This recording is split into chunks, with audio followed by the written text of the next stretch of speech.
Vi ste govorili i u intervju i u nekim drugim situacijama da je Ante Marković želeo da se hapsi Milošević, da je Stipe Mesić želeo vlast u Hrvatskoj, da je Ante Marković predlagao i hapšenje Tuđmana. Kako je to moguće? Ne mogu ja formirati njegovo mišljenje, a po meni je bilo potpuno pogrešno, netačno, nerealno, neostvarljivo. I on nije video čak ni prvi korak šta znači to, ako bi se prihvatilo taj njegov predlog. On je video samo kako bi on postao lider Jugoslavije. To je video. A šta će iz toga ispasti? Kako će reagovati Srbija i srpsko stanovništvo i koje je tada imalo jedan specifičan odnos podrške prema Miloševiću.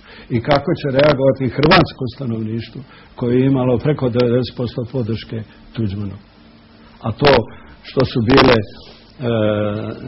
ambicije Mesića, to je i njegova stvar.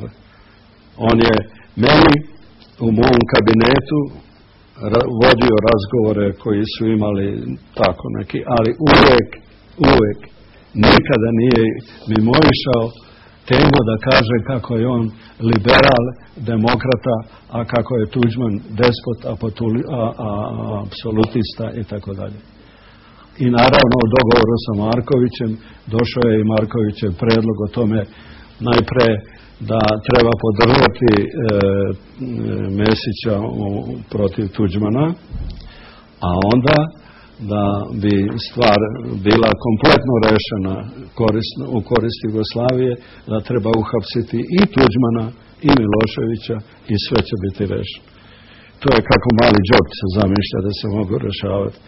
To je toliko neozbiljno i smiješno.